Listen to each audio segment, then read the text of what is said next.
Protect your DNA. BioPQQ can promote formation of new mitochondria. Infowarsstore.com.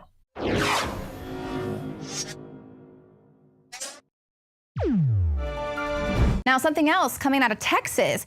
This is a new bill that's being introduced, and they're trying to make it illegal to film police. Now, this is House Bill 2918. It was introduced by Texas Rep. Jason Villalba on Tuesday. He wants to make that offense a misdemeanor if you are a private citizen recording police within 25 feet. And citizens who are armed would have to be 100 feet away. Now, here this bill, he's trying to say only representatives of radio or TV organizations that hold an FCC license and also newspapers and magazines, these are the only people that are going to have the right to record police. Now, the legislator, he went on Twitter and he wanted to make it clear he doesn't want to make the filming of cops illegal. He just wants people to back up a little bit. So obviously, if you're a person who's being pulled over by an officer, you're going to be a little too close to be recording them, according to this bill. If you're a person who has concealed carry, you have your gun in your car and you're being pulled over and you want to record that altercation, there you're going to be charged with a misdemeanor. So this is obviously, going against the First Amendment. And I'm sorry, but news organizations, radio, television, they're not going to get to the destination, to the scene of the crime in time to record any kind of experience that you're having with police officers. So this is a terrible bill. Hopefully it'll get shut down. It's, going against the First Amendment, and he's trying to skirt around it and say, oh, well, I don't mean no filming at all. I just mean back up a little bit. And that's just, it's not going to work.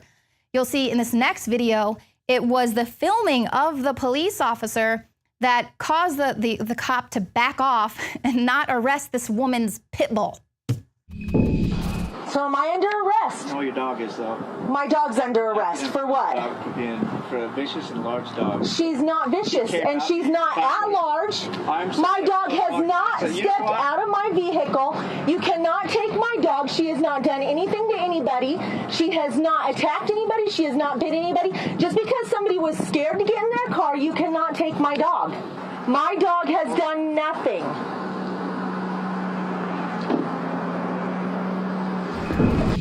So now not only do we have to deal with states like Mississippi wanting to give police the authority to enter your home without a warrant and shoot your dog if it's not caged up, but now we have police officers who are threatening to arrest people's pit bulls who are in their car. And he had no authority to do that. That's why he walked away.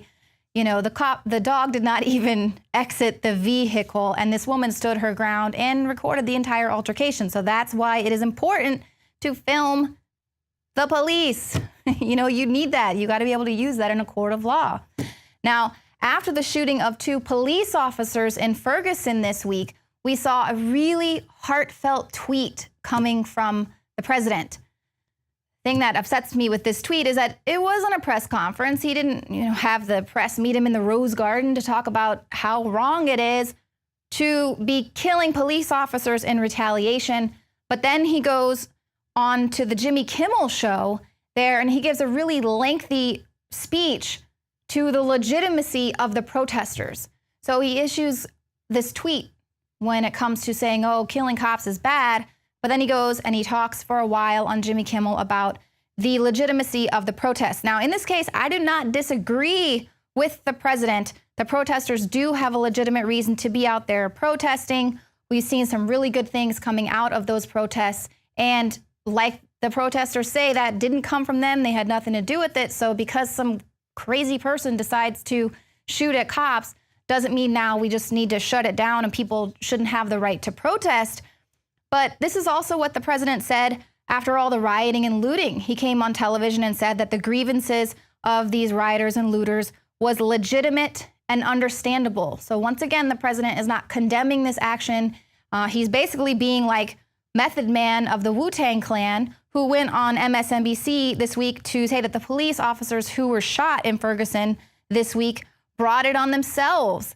He said, you reap what you sow, adding that a recent FBI report that were highlighted these abuses are responsible for the backlash against the police. But here again, we have both of these people using their public platforms, one being the president of the United States, who's supposed to be a leader, not stopping to fan the flames of this civil unrest, but helping to sort of foment the idea that it's us versus them, that it's protesters versus the police, citizens versus the police.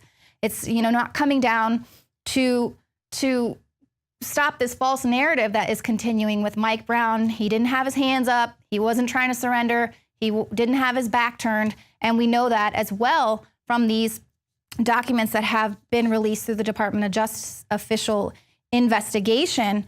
Now, here when Method Man says something like this, you reap what you sow. Obviously, he has a lot of followers, but that's a ridiculous argument. That's basically saying that black men deserve it or have it coming, because these police officers who were shot didn't even work for Ferguson. It was just random. They randomly killed cops. So it's the same argument that you're making, that cops are targeting black men indiscriminately. So it just doesn't even make sense. And as we've also reported, Jakari Jackson did a report on this as well, where most of the protesters have been peaceful. They've been going about this very smartly, actually working up to get a civilian oversight committee. They've been going through the courts, doing it the right way. And then you have someone who just comes in and shoots at the police, and the president only issues a tweet condemning that action. And, obviously we do want to ensure that the police have a measure of accountability and that, intrinsic racism in police departments is dismantled. Of course we want that. But you can't say that killing police officers in retaliation is justified. That is a ridiculous argument, and people really need to start making that distinction. Now, we've reported how some cities are doing away with their police agencies altogether and moving toward private law enforcement. But check out one city's solution to privatizing their police. Recently, we brought you the story about the Texas town that replaced their law enforcement with private security, and then saw a 61% decrease in crime. And I understand that's not a one-size-fits-all policy. You may have other sheriff's departments, other police departments that get along very well with their communities. So when I heard there was a similar story in Michigan, I was very intrigued, but also somewhat concerned. Because in Michigan, they have a private-funded police department, which I think is great, but they also have it set up. If you donate enough money, you can then apply as a reserve officer, which brings up questions about how well these guys are actually trained. Police Academy. I want to welcome all of you to Citizens on Patrol. Citizens on Patrol. The Police Academy has offered to train you citizens You just don't think I'm fast enough anymore, do you? to better protect yourselves. Do we get to pack heat? Yes, ma'am, you can pack a gun. And I'll give the police department the benefit of the doubt and say that these officers are exceptionally well trained.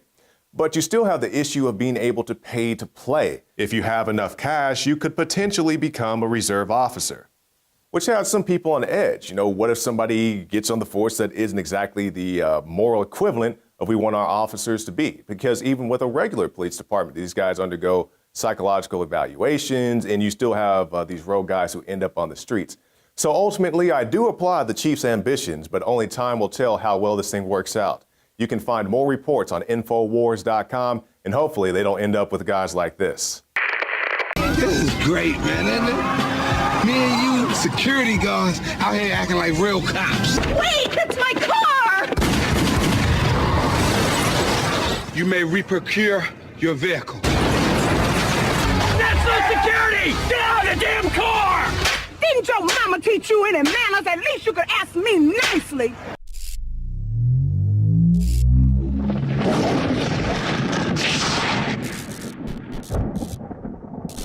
Used since before the days of the Roman Empire to support the body's natural systems and enhance overall health. Introducing the new InfoWarsLife.com oil of oregano formulation, a highly advanced nutraceutical form of this key herb that has been traditionally used by civilizations for thousands of years to promote health. We have now procured the most high quality and potent forms of oregano oil on the market, sourced from top leading manufacturers to ensure a concentrated level of bioactive ingredients essence, extracted directly from the wild herb and sealed in easy-to-use capsules. You will no longer need to endure the burning of liquid oregano on the tongue. Wild crafted from the Mediterranean oregano species that experts agree is one of the most powerful and most challenging to acquire. This winter season, it's more important than ever to secure this true form of oil of oregano. Now available in our limited first run at InfoWarsLife.com. That's InfoWarsLife.com or call 888-253-3139.